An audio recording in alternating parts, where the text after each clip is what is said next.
Welcome to our lesson number 4. Today we want to look at measuring human resource contribution. In our last session, we looked at how can we develop a good program for implementation.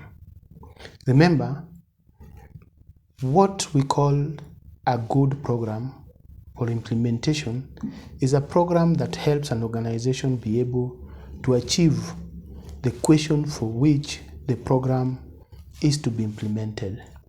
Actually, it answers the question in our topic number 1, the need for a result-based approach.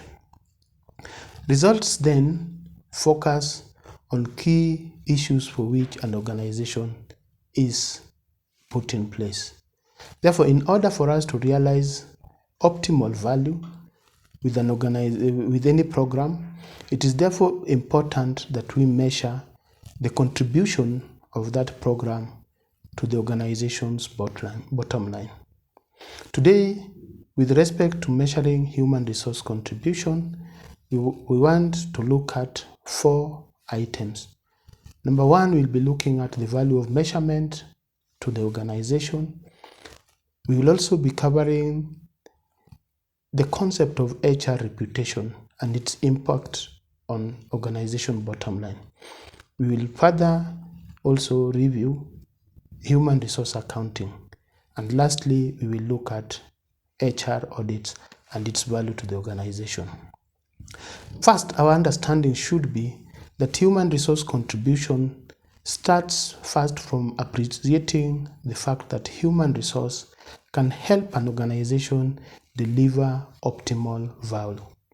This optimal value can be analyzed from different aspects or by us trying to answer some specific questions with respect to the program. First, we can ask ourselves that what is the impact of the program in the cost reduction of an organization. Remember, the profit equation is normally revenue minus cost. So if a program is able to help us to minimize cost in an organization, then it has a good impact on the bottom line. Again, we'll be able to look at how can HR program that we want to implement enhance productivity in the organization. How can it help improve service delivery?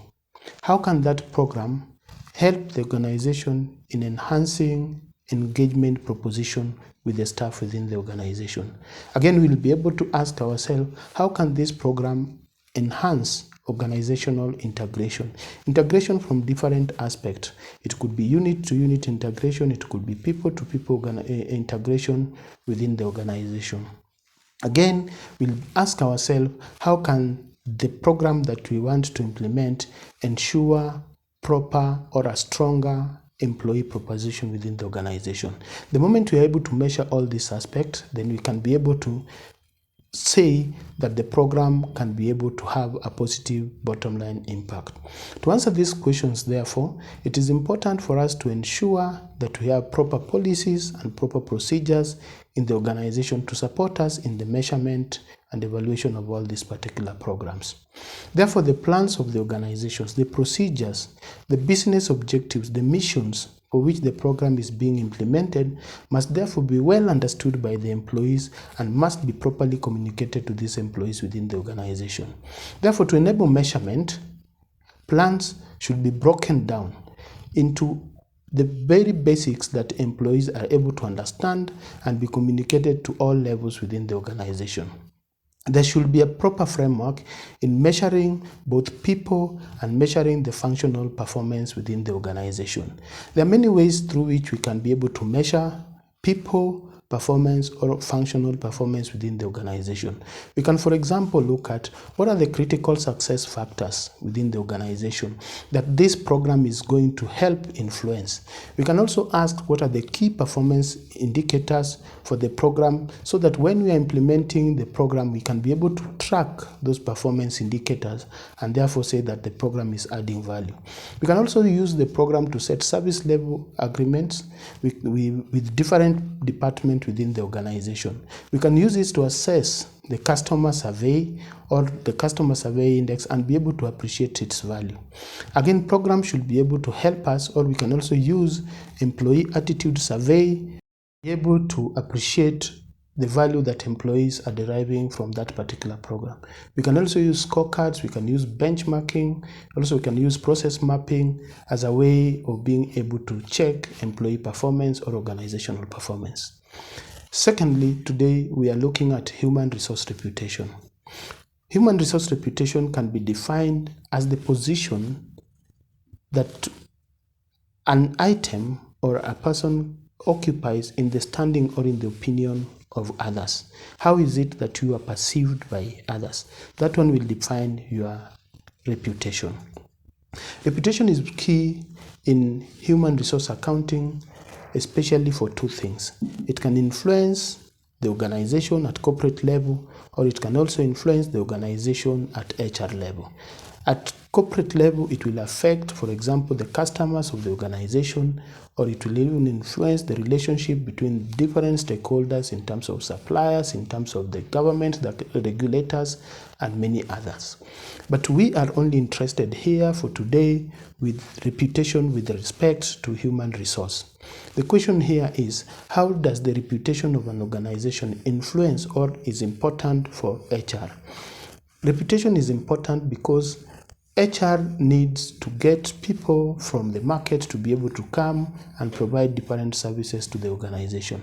And therefore, when the reputation of an organization is good, HR will benefit, for example, through being able to attract better employees that they can be able to employ and be able to add value to the organization. Therefore, it will influence things like job application, it will influence issues like employee retention, it will influence the attitude of the employees and their engagement within the organization.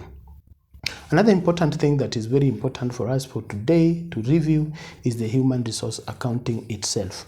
Now, human resource accounting, as we defined it initially, is that it is the process through which we collect, record, summarize, and analyze data to be able to generate information relating to human resources within the organization. It is very, very important, and there are certain problems or challenges that normally comes with human resource reporting in many organizations. For example, you'll ask yourself, why is it that we normally don't see human resources reported in the balance sheet of an organization? And there are many things that actually influence this. For example, challenges like, how do you charge the investment in human resource in organization? In many organizations, we know that the cost of human resources is normally treated as an OPEX cost, meaning that it is discharged once every year in the profit and loss account. The second thing that is also very challenging is, how do we determine ownership about human resource within the organization? Many other difficulties also arise, like, for example, it is difficult to value human resources within the organization. How will you value people? The subjectivity in the nature of measuring human resource also plays some very, very important challenges. Now, things like legal implication when it comes to human resource, the challenges that comes with this also becomes very difficult.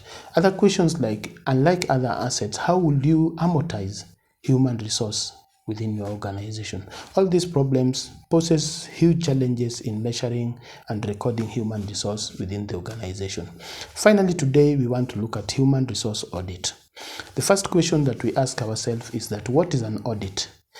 In the financial accounting framework, an audit is normally defined as an independent examination of books of account of an organization to be able to ascertain the financial position of an organization, and therefore to give either a qualified or an unqualified report about an organization.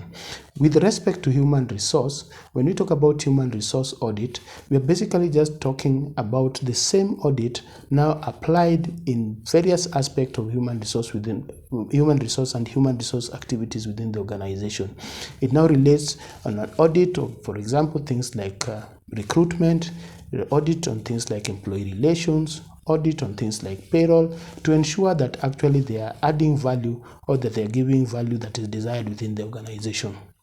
Now, it is very important for us to be able to ensure that audit is a very, very key and a very, very important aspect within the organization. And the question now that comes into place is that how then does an audit or an HR audit supports an organization? HR audit is very key to an organization because, for one, it helps the organization to identify needs for improvement, seek explanation about issues like, for example, failure or success. It also helps the organization to be able to evaluate the various programs that have been implemented and to provide priorities or value on the programs that are being implemented. It is also very key that because in that it can also help the organization to avoid legal cost and legal issues that arise. And very importantly, that audit normally ensures that there is enhanced accountability within the organization. Until next week, when we'll be covering the second part of this topic for today, I wish you a good reading.